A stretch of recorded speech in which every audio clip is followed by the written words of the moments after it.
আসসালামু আলাইকুম। এই প্রথম আমি পাউন্ড কেক বানিয়েছি এবং কেকটা দেখুন কতটা নরম তুলতুলে হয়েছে, একদম ঠিক দোকানের কেনা কেকের মতো। মানে একটি মিক্সিং বল আমি দুটো ডিম নিয়ে প্রথমে ফেটিয়ে নিয়েছি, 1/3 কাপের চিনি দিয়ে দিয়েছি এবং সেটা আমি একবারেই দিয়ে দিয়েছি এবং কিছুক্ষণ ভালো মতো বিট করে নিচ্ছি। আসলে আমার আজকে ভিডিও করার ইচ্ছা ছিল না, কেননা আমি প্রথম করছি, এর জন্য প্রথম অংশটুকু দেখাতে পারিনি আমি। এখানে আমি 1/3 কাপ তেল দিয়ে দিয়েছি এবং তেলটা আমি একবারেই দিয়ে দিচ্ছি এবং ভালো মতো বিট করে নিচ্ছি।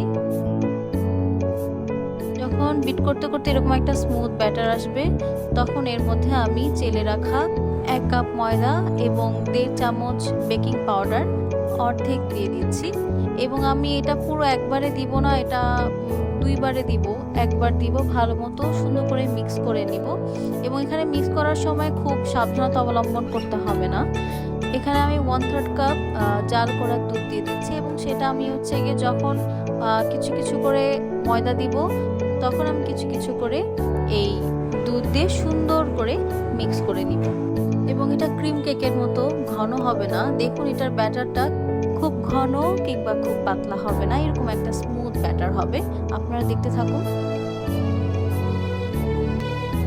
এখানে আমি অল্প করে লেবুর রস দিয়ে দিচ্ছি। আপনারা চাইলে লেবুর যে খোসাটা সেটা আপনারা গ্রেট করে এখানে মিক্স করতে পারবেন, তাতেও ফ্লেভার খুব সুন্দর আসবে, কিন্তু আমি তা এখানে করিনি যেহেতু প্রথম করছি। এরপর এটাকে আমি একটি মোল্ডের মধ্যে ঢেলে দিব এবং এটা আমি চুলায় বেক করতে দিয়ে দিব। আর এখানে প্রায় আমার বেক করতে লেগেছে 40 মিনিটের মতো। দেন গরম গরম থাকতেই এটাকে আমি ডিমোল্ড করে নিচ্ছি, দেখতেই পাচ্ছেন, এবং একটি প্লেটের মধ্যে আমি এটাকে সার্ভ করছি।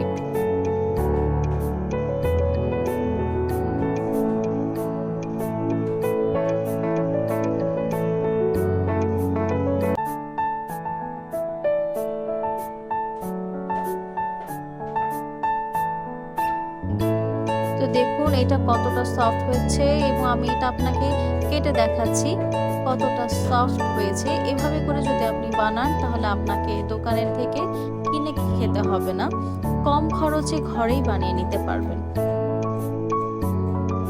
এবং এটা দোকানের থেকেও বেশি সফট হয় এবং ইয়াম্মি হয়। আপনারা নিজেরা ঘরে ট্রাই করতে পারেন।